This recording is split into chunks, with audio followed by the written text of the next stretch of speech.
La exposición Monjas Coronadas, vida conventual femenina, que se desarrolla en la Real Academia de Bellas Artes de San Fernando entre el 23 de febrero y el 15 de mayo de 2005, nos traslada hacia uno de los aspectos más singulares de la producción artística virreinal del siglo XVIII y uno de los menos conocidos por el público: los retratos de religiosas engalanadas con vistosas y complicadas coronas de flores, de papel y de figurillas de cera, llevando en sus manos palmas floridas, imágenes del Niño Jesús, crucifijos u otros objetos de culto, y que conmemoran momentos clave en la trayectoria de las religiosas en los conventos femeninos.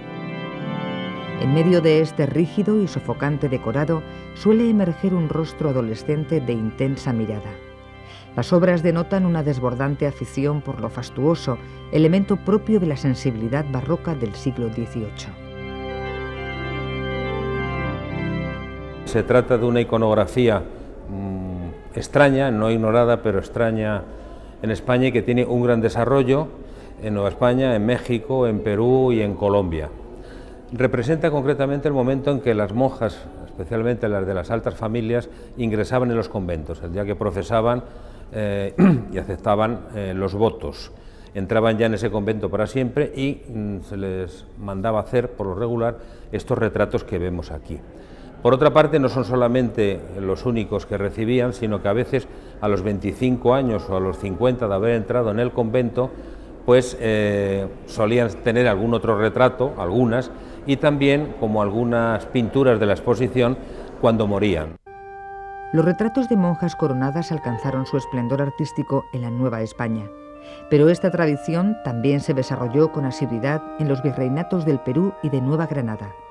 Sus antecedentes más inmediatos se encuentran en España. Desde un punto de vista plástico, pues podemos encontrar dos aspectos que interesa destacar. Uno de ellos es el tipo de pintura que de alguna manera responde ya a unas ciertas pautas coloniales, hay bastante de mestizaje, hay algún elemento criollo. Y en algún caso, si nos fijamos, en los retratos aparece una esencialidad que va configurando una forma de realizar la pintura, de realizar el retrato, que incluso recuerdan los rostros a los de Frida Kahlo. Es decir, hay una forma autóctona, vernácula, que se va generando a través de este tipo de pinturas. Para muchos de los visitantes, la exposición será un verdadero asombro. Estas obras son testimonio de un modo de vida muy particular. Trasladan al espectador al interior de las comunidades religiosas de 1700. Revelan aspectos muy poco conocidos de la vida cotidiana, religiosa y cultural de la Nueva España.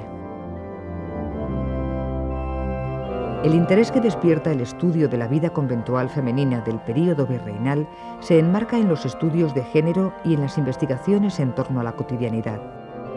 Los expertos sostienen que indagar en estos aspectos de la historia facilita el conocimiento de nuestra realidad. Esto pues supone la introducción y puesta al alcance del público de una iconografía, de un arte que también nos muestra ese mundo hermético y cerrado que eran los conventos durante el periodo barroco en México, ¿no? Es también el rescate de lo que implicó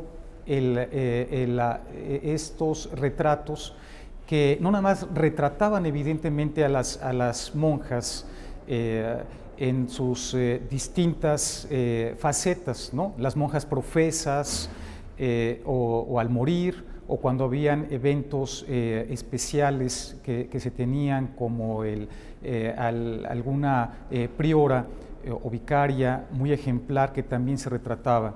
Entonces, la importancia es también esta idea del reflejo de lo que se vivía en un convento en la Nueva España, que evidentemente esto daba hacia lo que es actualmente la vida cotidiana, que es una de las grandes vertientes ahora, que como bien sabemos se está estudiando, pues nos da una exquisitez de historias que son muy importantes para conocer lo que sucedió en ese periodo. No hay que olvidar, por ejemplo, esta jerarquización que se vivía en el periodo novohispano. Los conventos de monjas eran un fiel reflejo de esto.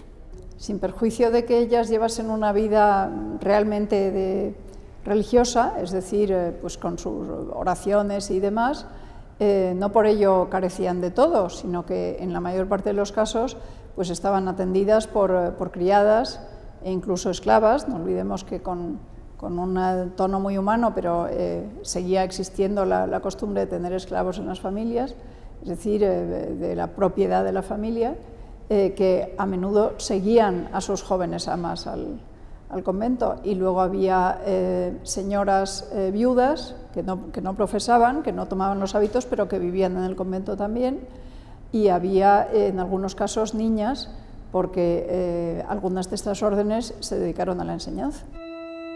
En los conventos, las monjas realizaban una vida religiosa intensa, pero también desarrollaban actividades en el campo de la literatura, la música y las artes.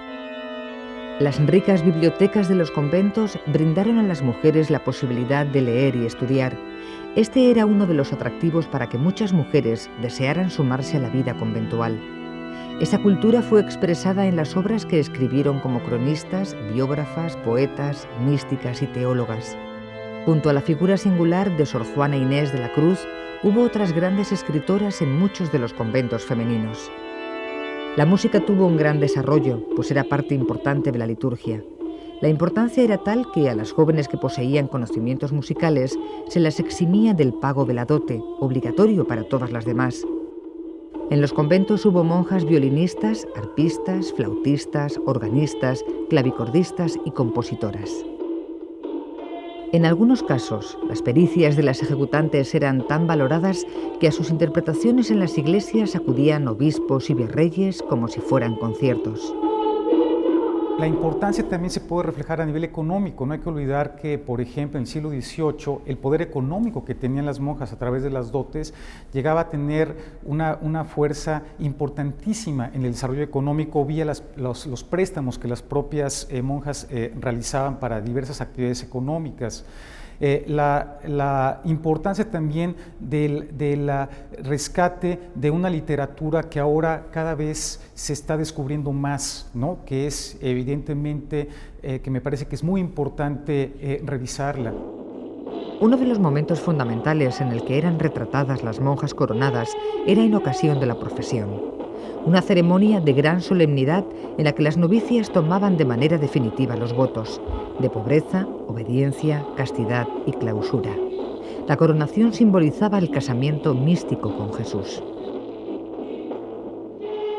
Otro punto fundamental también es evidentemente el de la muerte, ¿no? Las monjas evidentemente que tenían una vida ejemplar, virtuosa, ellas se les daba este retrato que se le llamaba, digamos, para las monjas que al morir pinturas efímeras, porque tenían poco tiempo los pintores, digamos, para retratarlas en el momento de su muerte, ¿no? Había pocas horas, digamos, para que ellos les dejaran un espacio. Casi siempre en la muerte las veían de lado, por eso la mayor parte hay una visión, digamos, de uno de los espacios para poder ser retratadas, y eso sería, digamos, los dos momentos fundamentales. Comentaba al inicio también que era para eventos especiales, ¿no? Por ejemplo, el matrimonio el festejo de los 25 o 50 años, también evidentemente se hacían retratos de monjas, o alguna abadesa que evidentemente se le nombraba y que era ejemplar, se hacían retratos también al respecto. Los retratos eran encargados por las familias de las monjas, en su mayoría familias de alta clase social. Lo hacían para fijar en el recuerdo y la memoria el día en que las religiosas trasponían los muros del convento para no salir de allí nunca más. Esos retratos casi siempre son encargos de las propias familias, es decir, se conservan en la casa familiar, con ocasión de la toma de hábito de esa joven que normalmente tiene pues 21 o 22 años, a veces ni siquiera, ¿no? Porque llegaban muy jóvenes. Y en algunos casos especiales el retrato es encargo del propio convento. Cuando una monja celebra 25 años de vida religiosa o 50 años, que es más excepcional, por supuesto, o a veces cuando es nombrada o elegida priora o abadesa de ese convento, o cuando tenían una fama especial, fama de santidad, o con ocasión de su muerte. Es decir, que lo excepcional es que el encargo sea del convento y lo más frecuente es que sea encargo de la familia. Hay algunas monjas en que, por ejemplo, su fama de santidad, de profecía, dones proféticos, dones de bilocación. Hay un caso aquí, uno de los retratos, es decir, que apareció haciendo su vida normal, pero apareció en dos lugares diferentes al mismo tiempo. O éxtasis, es decir, ese tipo de cosas, pues hacía que su fama se difundiera y la memoria de esa religiosa pues era guardada por el convento en un encargo especial. Las familias consideraban un verdadero honor tener una hija monja. Los padres que no podían dotar a sus hijas para que alcanzasen matrimonios de la categoría que deseaban, las llevaban a los monasterios a fin de darles allí una vida digna. También acudían a los conventos las viudas como honroso lugar de retiro. A las niñas se las enviaba a los conventos para que fuesen educadas en la enseñanza moral y doctrinal y en la instrucción elemental necesaria para la vida cotidiana, la lectura, escritura, cuentas, labores de mano y cocina.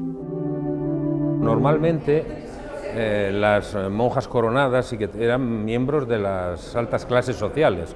En este sentido no podían entrar cualquier tipo de mujeres a formar parte de estos conventos, y la riqueza además acumulada en los conventos era extraordinaria, ¿no? Se sabe también que solían desarrollar incluso una actividad literaria importante. Es posible que algunos de estos retratos fueran pintados quizá por monjas también, pero muchas veces se ha ido viendo, se ha podido descubrir que gran parte de mucha literatura artística, que a veces aparece con el nombre de un sacerdote, es el confesor que ha reunido muchas veces obras que le daban las monjas en clausura que no podían salir. Había ese nivel alto pues, de una clase social alta, ¿no? Y que tienen sus criadas, etc. Era como un microuniverso cerrado que de alguna manera reflejaba plenamente todo el desarrollo de la sociedad exterior, ¿no? Muy jerarquizado, un grupo hermético, elitista también. A pesar de vivir recluidas en los conventos, las monjas no vivían completamente aisladas de la sociedad. A través de las dobles rejas de los locutorios podían conversar con los visitantes, ya fuesen familia, amigos o personajes ilustres. Los visitantes mantenían al tanto a las monjas de lo que ocurría en el reino. También las visitaban los que deseaban saborear algunos de los productos típicos de la cocina del convento o los que querían encargar algún bordado. La mayoría son anónimos. No hay que olvidar que aquí hay una pintura, por ejemplo, de Miguel Cabrera. Habría grandes pintores, evidentemente, que retrataban, pero lo anónimo no significa, digamos, en este caso, pintura de baja calidad, ¿no? O sea, sí hay una mayoría de pintura anónima, pero evidentemente el reflejo de la calidad no demerita, evidentemente, el anonimato. La riqueza y adornos representada en los retratos señala el final de la efímera gloria mundana que cada una de ellas iba a despreciar a cambio de obtener una gloriosa vida eterna. Así lo manifiestan los textos que se encuentran al pie de cada una de las pinturas. Era el preciso momento en que abandonaban los bienes materiales, la vida en sociedad, la familia, para entregarse definitivamente a Dios. Las monjas van tocadas con coronas de flores. El simbolismo de las flores no hay que olvidar que era muy concreto, ¿no? Cada flor tenía una carga simbólica, significaba pues una virtud o un aspecto de esa vida religiosa, y además de las coronas también están cuajadas de flores las velas, que muchas de ellas llevan en la mano, llevan cirios encendidos, o las palmas, también palmas floridas, hasta el punto de que la palma misma prácticamente desaparece bajo las flores. Llevan sobre el pecho con frecuencia grandes medallones o escudos con alguna imagen piadosa, casi siempre la Inmaculada Concepción, pero más adelante la Virgen de Guadalupe, concretamente allí en México, en Puebla o en todas las demás ciudades del virreinato. Y llevan también, o bien en la mano, sostenidas en la mano, o bien colocadas en una mesa cerca de ellas, alguna imagen piadosa, por ejemplo un crucifijo, una talla de un crucifijo, o una figura de niño Jesús vestido, el niño Dios, dicen ellas. Y en algunos casos, los más ricos, los más ornamentados, se ven pequeñas figuras también del niño Jesús o de la Virgen María, de cera, pequeñas esculturas de cera incorporadas en las palmas o en las coronas. Los conventos femeninos eran una institución de capital importancia en la América hispana.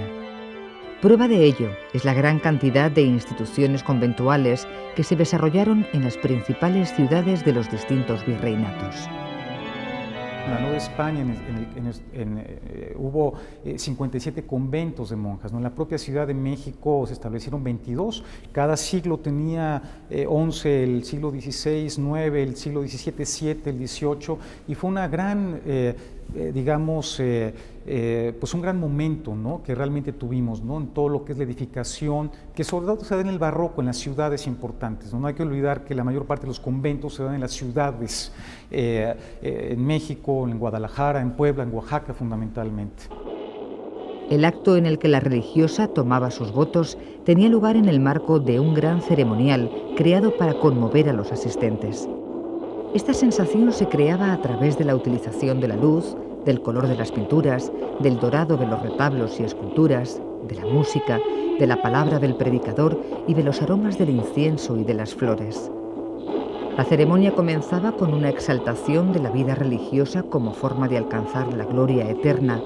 A continuación, las aspirantes hacían los votos solemnes. Mientras en el interior de la iglesia la familia e invitados admiraban a la joven, en el exterior el pueblo celebraba el acto con música y bailes. Las luminarias se encendían en lo alto del convento. Es una sociedad muy tradicional, muy estamental, donde la fe religiosa se vive en la calle, se vive en público, con grandes fiestas, y en el caso especial de estas monjas, pues claro, el día en que llegan al convento y luego el día en que hacen los votos, es una fiesta en la ciudad entera. La joven es acompañada por la calle, hay música, toda su familia, todos sus familiares, amigos la rodean, el coro de la comunidad la recibe, cantando Veni sposa Christi, es decir, la recibe como esposa de Cristo, y esto pues hace que el convento ese día pues es el centro de atención de toda la sociedad. Los retratos de las monjas coronadas han extendido su influencia pictórica hasta la pintura contemporánea. Los expertos encuentran rasgos de aquellas obras realizadas en el barroco hispanoamericano en distintos artistas del siglo XX y XXI. Betsabe Romero, una artista mexicana que se presenta en Arco, fue invitada al Museo del Virreinato para que ella hiciera una propuesta de lo que para ella era el fenómeno de la coronación. Hizo una propuesta actual. Y bueno, me comentaba, por ejemplo, un periodista hace rato, oiga, y Frida Kahlo, por ejemplo, ¿no? Habla de lo poco menos contemporáneo, o menos actual, digamos. Yo recuerdo, por ejemplo, una obra del difunto Dimas, ¿no?, un niño, en donde también aparece rodeado de flores. Entonces, yo creo que hay ejemplos en el arte mexicano de esta idea del barroco, ¿no?, y este reflejo. Yo creo que esto habría que analizar más esta pregunta, no ver esta reminiscencia, pero es obvio que en varios artistas actuales, como comentaba Betsabe, pues sí tienen un punto de reflexión evidentemente sobre el tema de todo lo que es el barroco y la coronación. La exposición Monjas Coronadas, vida conventual femenina, fue realizada a partir de una investigación histórica y artística de la doctora Alma Montero, investigadora del Museo Nacional del Virreinato. Los retratos se pueden apreciar en el bellísimo Palacio de la Real Academia de Bellas Artes de San Fernando, en la calle Alcalá de Madrid, hasta el 15 de mayo de 2005. Estas representaciones pictóricas constituyen la memoria de un ritual ceremonial y de fiesta en el que se mezclaban elementos simbólicos de significado religioso y profano en una simbiosis propia de las formas expresivas de la fiesta barroca. Una visita a esta enigmática exposición permite al visitante adentrarse en la singular cosmovisión de la sociedad virreinal americana del siglo XVIII y de la del Reino Español.